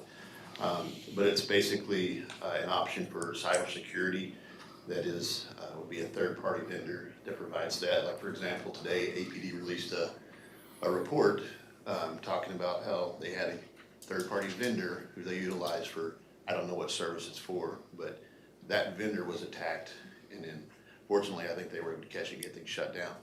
But this is a service that would help eliminate that danger to us. So that's more or less what this would do. Yes, ma'am, do you have a question, or are you just online? I am so sorry. All right. I was just ready, All apparently. right, any questions of the chief about this security system? Madam Clerk? Councilmember Carrington, Yes. Councilmember Collins, Yes. Councilmember Mosier, Yes. Councilmember Hudson, Yes. Deputy Mayor Alcantara, Yes. Councilmember Graham, Yes. and Mayor Cooper. Yes. It is approved and unanimous. Action Memorandum 26017, authorizing the city manager to enter into a contract with IntelliChoice for the procurement and implementation of E4 software suite for an amount not to exceed $155,474 under the governmental and proprietary procurement section of the Palmer Municipal Code 3.21.230. Wishes the council. Move to approve. Second. Chief, Yes, sir. could you explain this to? Would be streamlining all of our systems into one uniform report writing system, RMS, the CAS system. We would do the AVL, which is like the mapping for vehicles and such. Councilmember Graham would help me with this, but just the terminology of it. It puts it all under one roof instead of having, Group A does the RMS, Group B does this one, Group C does this part of it. It puts it all under one roof. It has a long-term 5-year savings by moving to this platform under one. So for example, the CAD license that we currently utilize is $15,000 a year. The ARMS, which is provided by DPS, but we get billed for it starting this year, is per sworn officer user, and I think it's 14,000 or so. Then you have the GIS mapping is 23. This would encompass all of that. It would have the initial startup cost of the RMS side and the CAD side. But once that initial cost is procured, it would be $23,000 a year for all of it. So it would more than cover the expenditures of it. Thank you. Questions of the chief? Deputy, Seeing none, please. Sorry. Deputy Mayor Alcantara, Yes. Councilmember Carrington, Yes.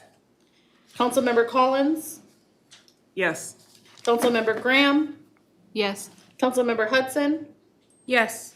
Councilmember Mosier, Yes. and Mayor Cooper. Yes. It is approved and unanimous. Thank you. Action Memorandum 26018, authorizing city manager to spend $83,926.70 in pass-through funds from the COSAP grant to Chickaloon Village Traditional Council, Nick Tribal Council, and Set Free. Wishes of the council. Move to approve. Second. Thank you. Chief. To state, Yeah. I need the exercise. Get your Chief, do you mind moving the microphone closer? Yes, ma'am. Thank you. This is specifically to the COSSUP grant, which is for drug endangered children.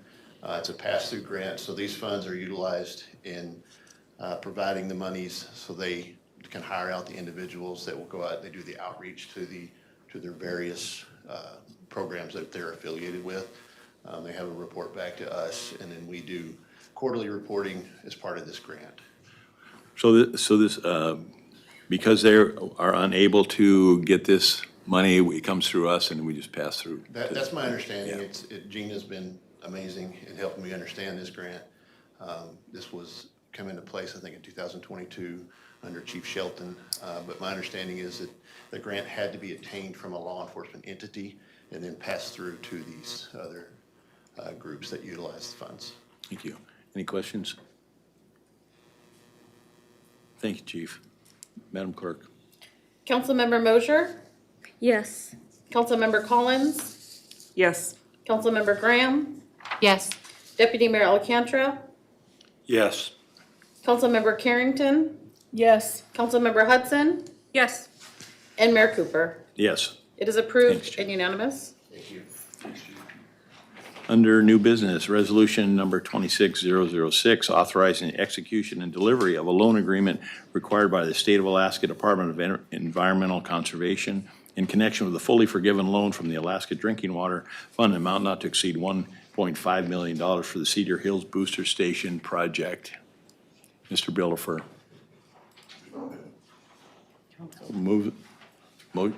Motion to approve? Move to approve. Thank you. Second? Thank you. Thank you. Could you explain this to me, please? Good evening. Yes, this is a booster station project to support the residents in the Cedar Hills, Cedar Park area. There are low water pressure issues up there, and they have been for decades. This is the first part of our process to increase the pressures through there. And this, as you have already approved before, another one of the fully forgivable loans. So as we spend the money, they reimburse us. Deputy Mayor. Yeah, thank you, Mr. Mayor. Thank you, Mr. Billafer. So do we actually receive $1,492,500, or do we actually receive $1.5 million and then we front $7,500 as part of the No, loan we piece? receive money based on reimbursement. So when we submit the bills for, we'll start with engineering, the design, then as we submit that, then they give us the money. When do we have to pay the $7,500? Does it come out of the, so if they give us $500,000, they take out $2,500? I don't know the answer on the timing. I'm getting an affirmative, so that's good enough for me. When they disperse the money to us, they take that 0.5% out. Thank you. Thank you, Ms. Davis. Thank you, Ms. Graham. Does this booster station also support the phase 2 of Cedar Hills, or will it while they're building it? So the phase 2 of Cedar Hills, which I believe that's Cedar Park, Yeah. Okay, they do not connect to city water. okay, thank you. For full Yes, ma'am. disclosure, I will benefit from this. Because we can only do a washing machine or a dishwasher, but not at the same time, so I don't know if I should vote. Conflict of interest. I'm not sure that I agree with that. That would be like me not being able to vote because. Yeah, I don't, unless the council wants to override me, I don't I was gonna say, view that as a, We also have a lawyer here. I don't view that as a conflict of interest. Do I get to talk? Sure. I've been uncharacteristically quiet for myself. It would not be a conflict of interest. No, if it was only particular to you, then perhaps we'd consider it differently, but, no.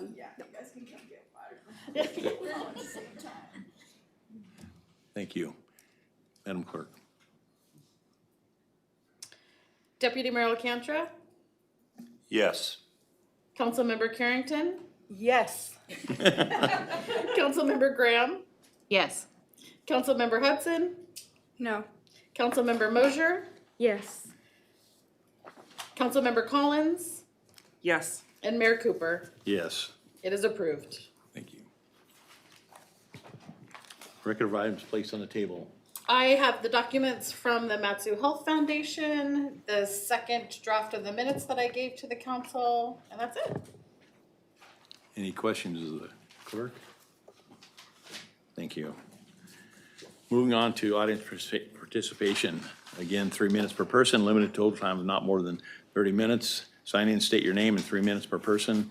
Council meetings rules protect your right to testify and be heard even if others in the room disagree with you. Council meeting rules also ensure that those attending can express their views if they do not interfere with the rights of others to see and hear the proceedings. At all times, order and decorum will be maintained in keeping with the civility and dignity of the legislative process. Please be respectful during audience participation. No disruptions to city business or threats of any kind will be allowed. Individuals who cannot follow these guidelines will be removed. Any threats against others could result in criminal prosecution. Again, please sign in, state your name, and 3 minutes per person. Anybody wishing to come forward? Anna Dickinson, Palmer resident. Just 2 quick comments. It was stated earlier in the meeting that people weren't involved in the process and until kind of the last minute. And I would just like to request that the city move to have all commission meetings on YouTube to allow the community the opportunity to educate themselves. It will ultimately lead to more involvement. Most communities stream commission meetings. It's not unusual. We should desire and invite community involvement, and streaming these meetings would help with this. I understand it's a contract. We just ask that you try to look at amending that so the information gets out there and people get involved. The other thing, just a quick request. I would request that the council put together a resolution to amend code to require all city employees, council members, and commission members to complete a disclosure form annually. Clearly, there are some major concerns regarding conflicts of interest and concerns regarding ethical behavior of people in a position of leadership. It's abnormal to have a city not require disclosure forms annually. Leaders should desire transparency, and disclosure forms are a part of that process. Thank you. Anyone else? Anyone else wishing to come forward? Seeing no one, we will close audience participation, bring it back to the council for council member comments. Madam Carrington.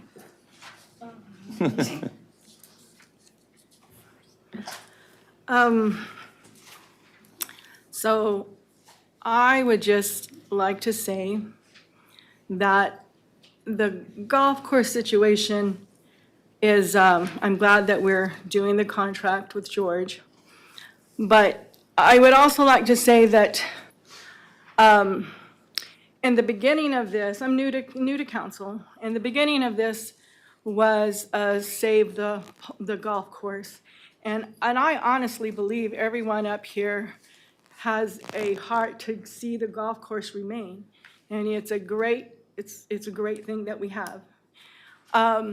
But it seemed like somewhere in the movement of it, it became a save the contract. And I did not agree with that. Our city manager, in doing what we hired her to do, looked at the contract and saw that there were some concerns that have proven to be very valid in some of the things that we're having to do at this point. I've been a proponent for an RFP because there hasn't been one on that contract for, I think, 20 years. And that keeps these kind of things where things in a contract that are not beneficial to the city or to the person doing the contract, because it doesn't protect them either, that those things are caught sooner rather than later. And I'm glad that we're going to have a Palmer golf course this summer, and I want to see it next summer even better, because there's room for it to be better, because it's been great. It can do more. But I'm a proponent of a good contract, and then doing our process with every other group that does a contract for us. they have to do an RFP. Even if they're in that position and doing it, they have to do an RFP to get back in. And that's okay. That's how we do business. And hopefully we catch the kind of things that we're struggling with right now. But I look forward to having a good year at the course, and we want the Palmer course to be here. We are for keeping the Palmer Golf Course. And then also the other aspect of it is the FAA. And I have a letter from FAA where basically it says that what the city manager has been telling us is accurate. There are things that we have to look for in the future. That, yeah, we are compliant right now. They said the contract is okay where it is now, but there are things that we have to do in the future to move in the direction they want us to go. And that's a whole different thing. We all want, I'm not a person who likes change at all. If I'm in a good rut and I'm comfortable, man, leave me there. Don't bug me. My husband, like, if we can change it and mix it up, let's do it. And I'm like, no. And we want to be sure that this course is here forever, and we want all this to happen fast. I'm for that. I'm for the golf course being long-term, but there's process. We have a process that we have to walk through to get there from here. And being patient with us in that process, because that hasn't changed. We want that. But we've got to do it in a way that's ethical and the way that's legal and in a way that's good for both those doing our contracts and for the city. And I appreciate all that George has done, and I hope, that this all moves forward quickly. And I want us to see good contracts and a good relationship. And that's all. Thank you. Councilwoman Hudson.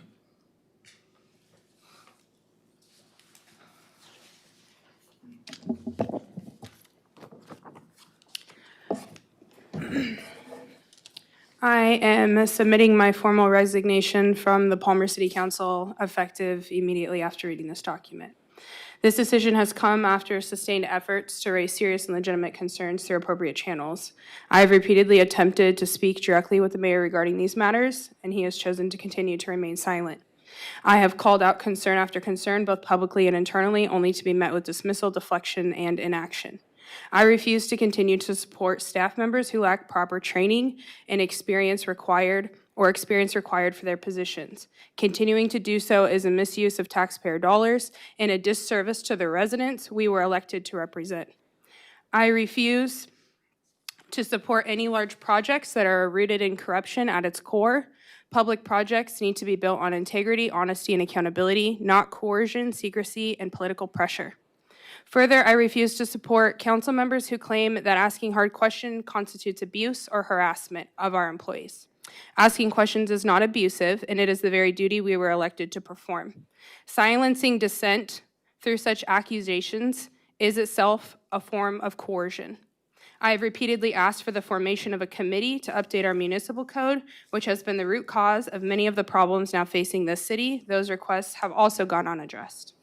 I am concerned that seats representing the city in day-to-day operations at regional and statewide events have repeatedly been left empty, signaling disengagement where leadership and representation were required.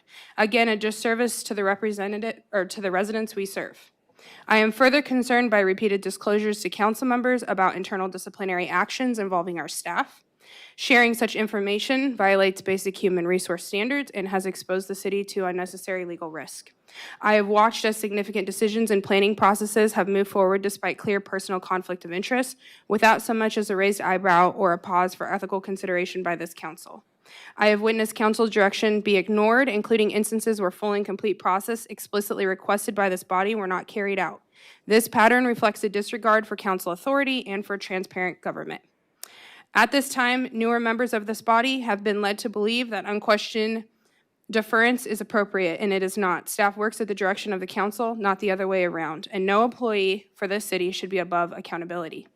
It is our elected duty to represent the constituents, not staff and not ourselves. When I am harassed for asking very questions this body is voted on and obligated to ask, that harassment serves only one purpose: shielding others from ownership and responsibility. This environment has fundamentally changed me, and I will not continue to participate in a system that normalizes corruption, harassment, and coercion. Remaining in this role has placed me in a direct conflict with my conscience and my faith. I am being asked implicitly and explicitly to act in ways that go against the moral standards that I am committed to upholding, and that I promised when I ran for this position. I refuse to be a part of this current system any longer. I owe the community a sincere apology. I am sorry for my vote to hire and retain certain individuals. At the time, I trusted the representations made and believed that those advocating for their employment had the city's best interests at heart. After being provided documentation about history and conduct, I profoundly regret that vote. I ask the community for forgiveness that they must now endure what they must now endure as a result, and I take responsibility for my role in that decision. This regret extends to my realization that some of the very individuals I believed to be leaders acting in good faith were not, in fact, prioritizing this city or its residents. I now understand that agreeing with a political party or a political platform does not require participation in corruption at its core. My vote to retain certain leaders for this community did exactly that in the end, and it's a mistake I will never repeat. I am grateful to the residents who entrusted me with this position, and I regret the circumstances that circumstances require this step. My hope is that accountability, reform, and truth will ultimately serve this community better than silence ever could. And lastly, I will leave you with all with this thought. When accountability is punished and obedience is rewarded, resignation becomes the only ethical act left. I refuse to help conceal this body's failures, and I will not lend my name any longer. I will not lend my vote, and I will not or my silence to conduct that betrays the public's trust. Thank you. Councilwoman Graham. So I just want to start off by saying I know that was likely a very hard decision for you to make. It's been a rough road while you've been in office from the very beginning. I mean, your second day here was he who shall not be named in executive session. And I just want to say that I appreciate all the work that you have personally put in and your representation of the residents of Palmer. Additionally, I just want to say that I'm looking forward to the next set of bites out of the giant elephant involving the golf course to be bit. And I think that the next steps for that is waiting on the fair market valuation so that we can pursue the release of obligation. I think that's the next step that we have to go through as far as getting through that elephant we're trying to eat right now. So I'm looking forward to that. And I also just wanted to welcome Attorney Leslie Need. Glad to have an attorney back at the dais. And I appreciate the priority that public safety is continuing to put on advancements in technology and keeping that technology up to date, because when you've got something as important as body cams and cybersecurity, which, as the chief had stated, literally take down cities, it is so important that we stay on top of that, because I think we can all agree that what happened with the borough, however many years ago that was a nightmare scenario. So I really appreciate the emphasis being put on that. So beyond that, I just want to say thank you to everybody who's come out, and I'm glad that we're continuing to move forward. Councilwoman Mosier.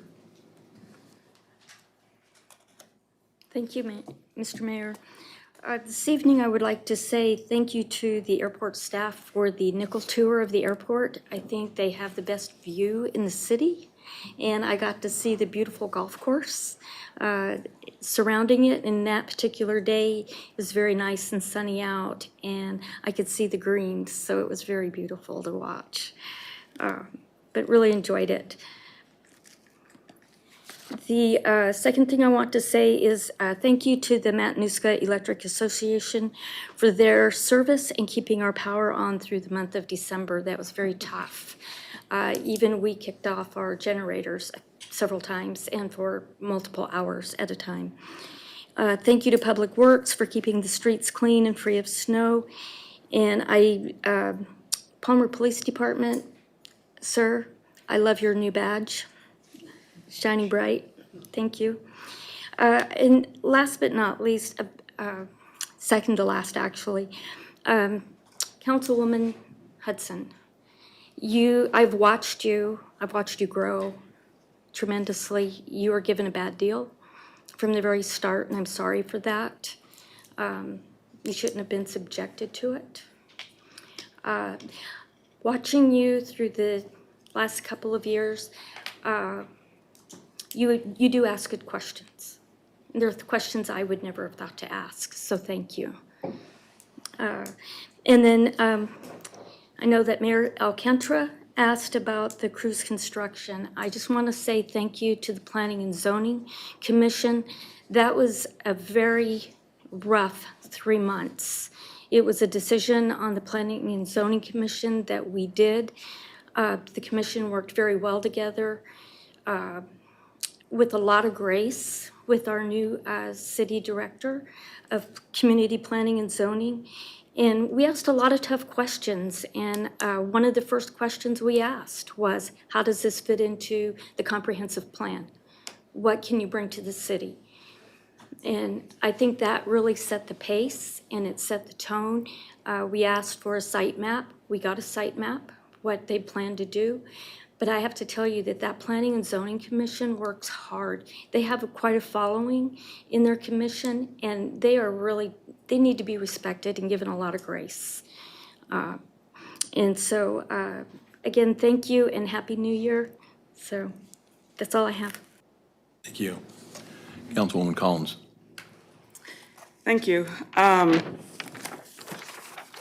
the zoning issue, I think that was a difficult, well, maybe, for me, it was a difficult decision here as well. And I know it stinks for those who live around that area, and there's just no way around that. I've had that happen to family members as well, when the environment around property they purchased suddenly changes in a way that they never anticipated would happen, and it's really unsettling. And so I have sympathy for that. But some of the other things I weighed were, of course, that Palmer has been trying to bring new business into the community. And the property being used is perhaps less than ideal for residential property, being right next to the airport. So anyway, those were some of the things I weighed. And if individual community members have questions for me, I'm happy to answer those the best that I'm able. But I did definitely see that there were pros and cons either way. We went on that for various groups of people. So, but I appreciate everyone that participated in that process and made us aware of those pros and cons. So I also want to thank Councilmember Hudson for her service. It's not easy. This is not an easy job. I'm new to the council, as many of us are, and I think it's one of those things you don't quite know what you're in for until you get up here and start experiencing it. But so I know a lot of work was put in, and I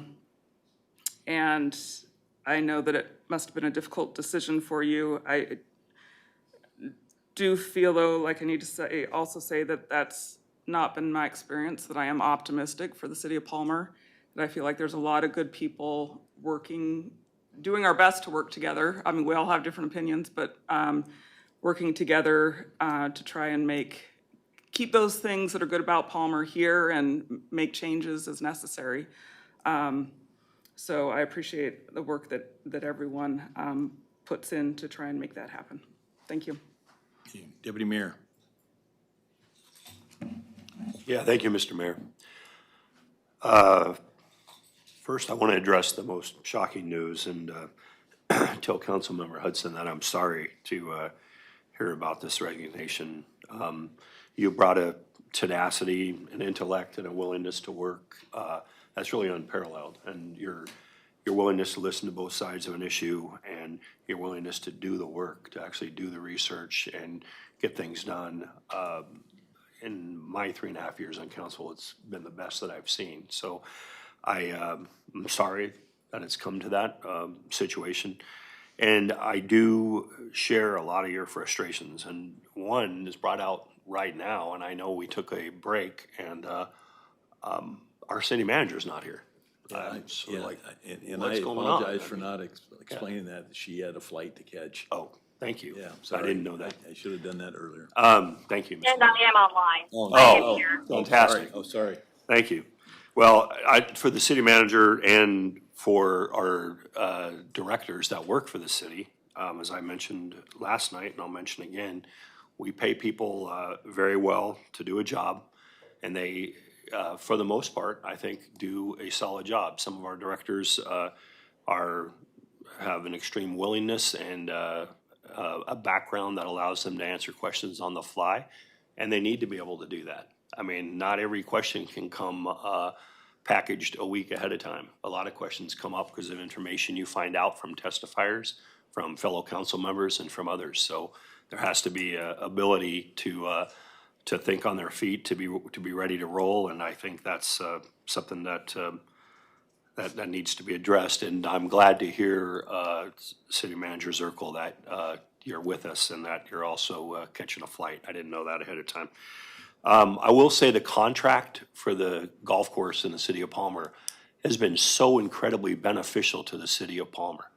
And I can't pound the drum enough to say the only enterprise fund we have that delivers money to the coffers is the Palmer Golf Course, our jewel of a golf course that makes money for the city. For years, have we been doing it wrong? Maybe. Have things changed because they went from alcohol beverage control to AMCO, and now there's boogeymen out there that are worried about our every step? Possibly, and that's going to move forward. I think we're doing the best we can. It's frustrating to me as a hacker to know that what the golf course is having to go through. I know we have to cross all our T's and dot our I's. It's frustrating to hear that nobody knew until it was pointed out that the beer and wine license goes from April 15th to October 15th, until the attorney that was here last night and the city manager pointed out that, hey, this is a 6-month license. You shouldn't be selling alcohol in early April or into November and different things, regardless of weather conditions or the ability to keep the course open.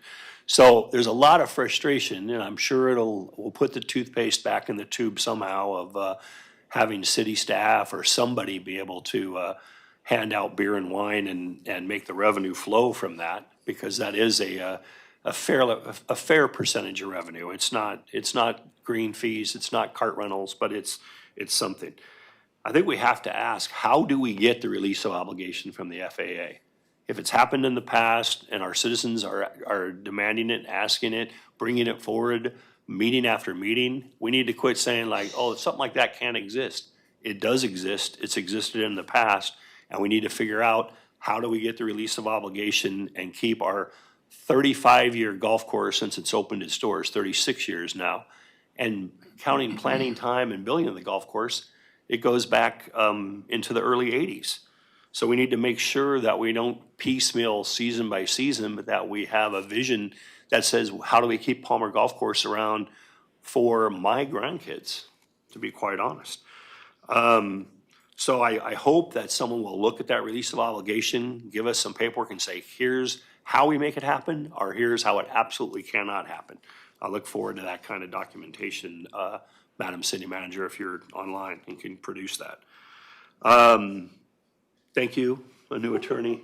It's good to have you here, and I'm glad it was not as maybe controversial as some other meetings have been, but thank you for being here.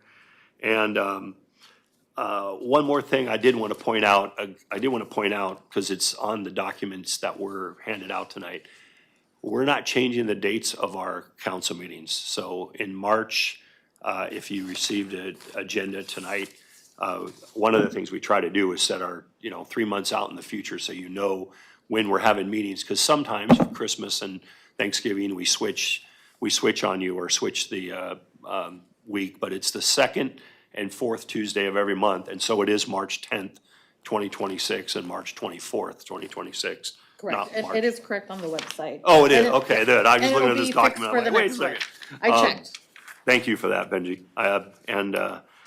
Other than that, I mentioned it last night, I mentioned it earlier today, and as I remember to give Benji my documentation for the other council members, if you can go to Juneau, I know it's a big time commitment because it's leaving on a, to be honest, it's leaving on a Monday night-ish and coming back probably no earlier than Thursday afternoon. So I hope that you can find it in your schedules to try to make it. It's valuable, not just for you and your learning experience, but it's valuable for the city as we go and kind of talk our issues with fellow AML members, but also with lawmakers up on the Hill. So other than that, everybody, Happy New Year. Thanks for being here tonight, and I'm glad it's only 8:15.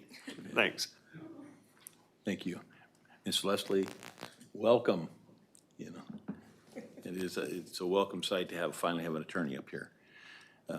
I was on P&Z for a few years, and I appreciate all the hard work that they do. It's not an easy job, and I kind of applaud them all for sticking it with it. Councilwoman Hudson, we didn't always agree on a lot of things, but I appreciate your dedication. It was unparalleled by the amount of things that you did, the study that you did, all the hard work that you put in. Like I say, it was unparalleled, and I do appreciate it. Thank you so much. And so, last but not least, the code requires that the city council has to approve a resignation.